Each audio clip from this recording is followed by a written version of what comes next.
Hello दोस्तों, आज हम सुलभ भारती मराठी 7वीं कक्षा का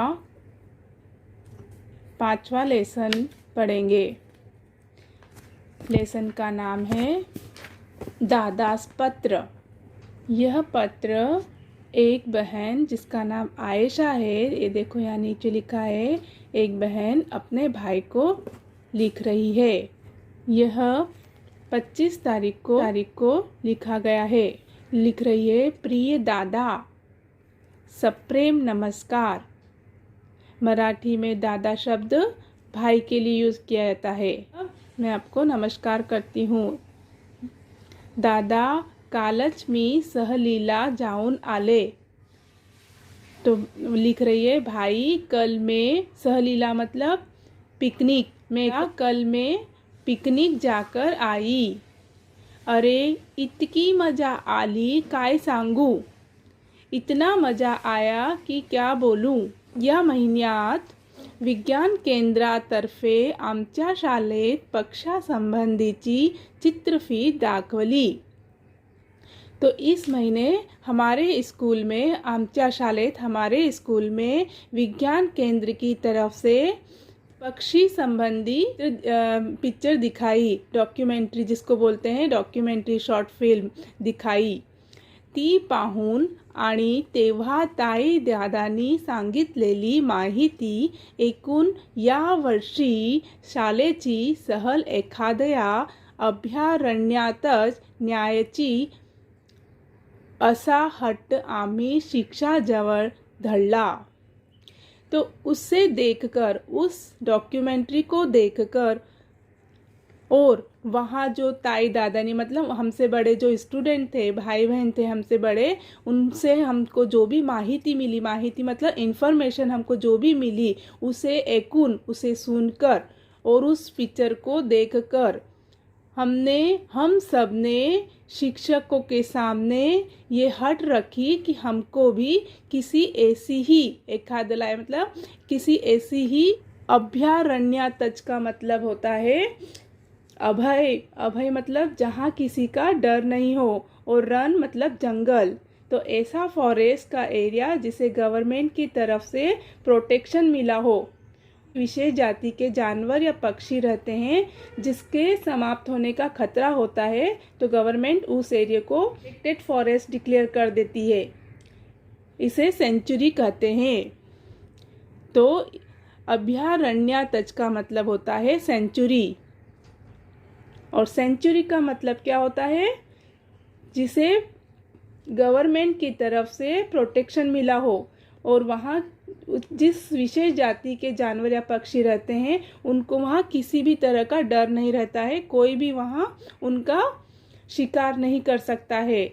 और ऐसा क्यों बनाया जाता है, क्योंकि उनकी जाति खत्म होने वाली होती है, तो उसको, उस जाति को बचाने के लिए इस तरह की सेंचुरी बनाई जाती है। हम सब ने इस तरह की हट रखी, किस तरह की, कि हमको भी इस तरह के किसी सेंचुरी में हमको भी शाले की तरफ से पिकनिक लेके जाइए। सहलीच्या दिवशी आम्ही पहाटेच निघालो। पिकनिक के दिन हम सुबह सुबह निकल गए।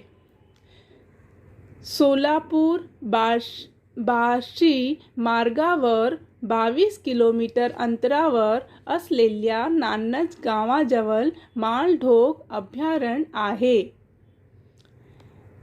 तो ये कहाँ है उसके लिए बता रहे हैं कि सोलापुर बार्शी के मार्ग पर 22 किलोमीटर की दूरी पर, वहाँ से जो सोलापुर बार्शी रोड है वहाँ से 22 किलोमीटर के अंतरावर मतलब दूरी पर एक नान्नज गांव के पास में, एक नान्नज नाम के गांव के पास में मालढोक अभयारण्य है।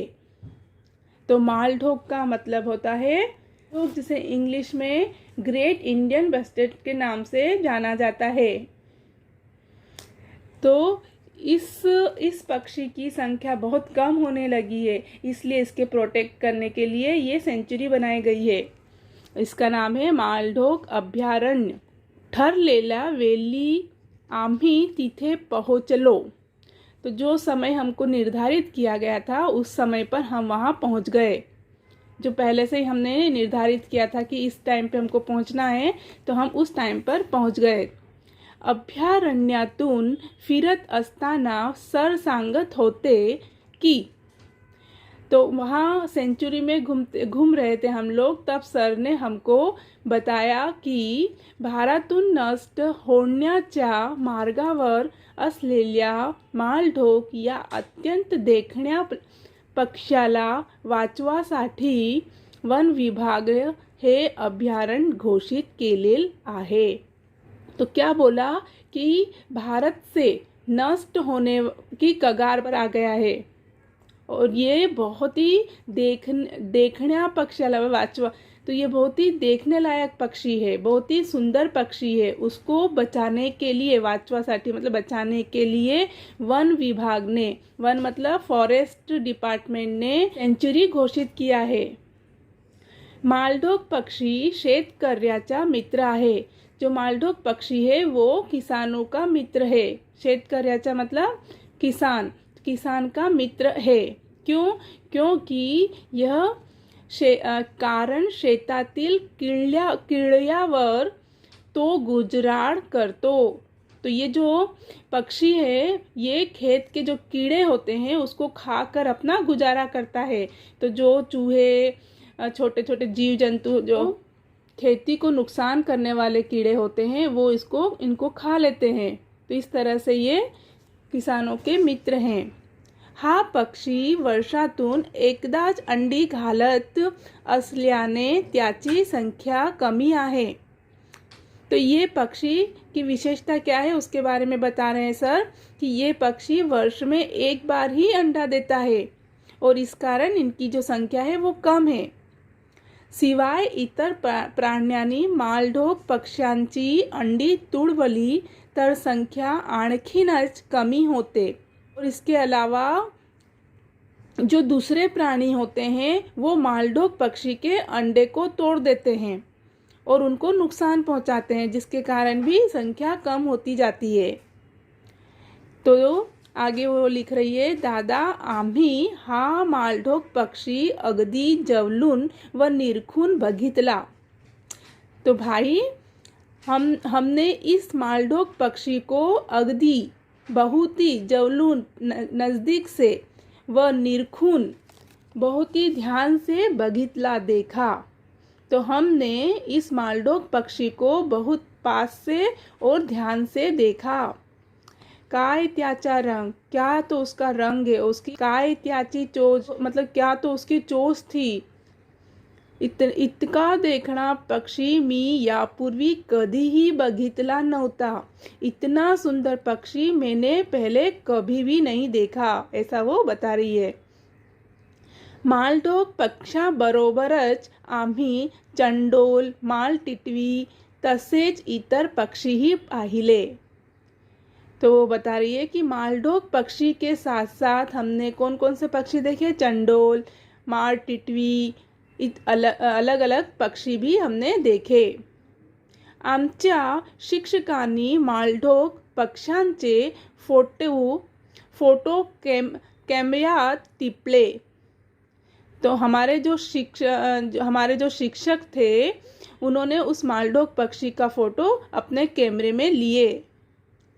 पक्ष्यांचे फोटो काढण्यापूर्वी वन खात्याची पूर्व परवानगी घ्यावी लागते, हे आम्हाला नव्यानंच समजलं।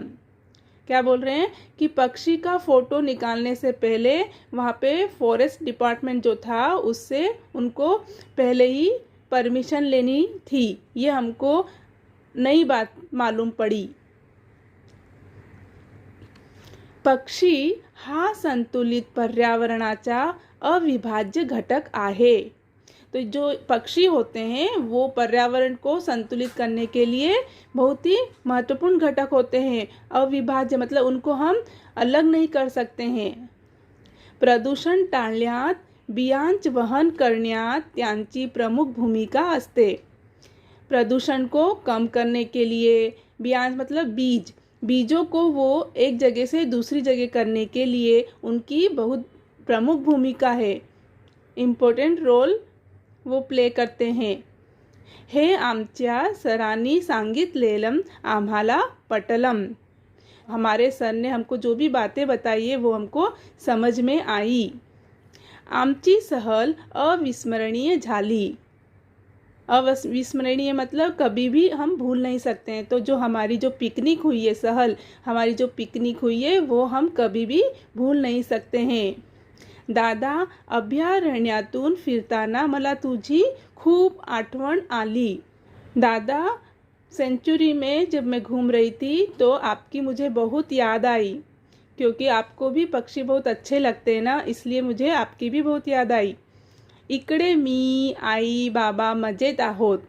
आगे क्या लिखती है वो कि यहाँ पर, इकडे मतलब यहाँ पर मैं, माँ, मम्मी, पापा सब मज़े में हैं। तू कसा आहे? तू कैसा है? तुझा अभ्यास कसा सुरू झाले? तुम्हारा जो पढ़ाई, अभ्यास मतलब पढ़ाई कैसी है, कैसी चल रही है? पत्र मिलता तुझी खुशहाली कळव। हमारा जैसे तुझे पत्र मिलता है तो तू मुझे अपनी खुशहाली बताना, तू कैसा है ये मुझे बताना। आम्ही तुझ्या पत्राची वाट बघत आहोत। हम सब तुम्हारे पत्र की राह देखते हैं। तुझी बहन आयशा, तुम्हारी बहन आयशा।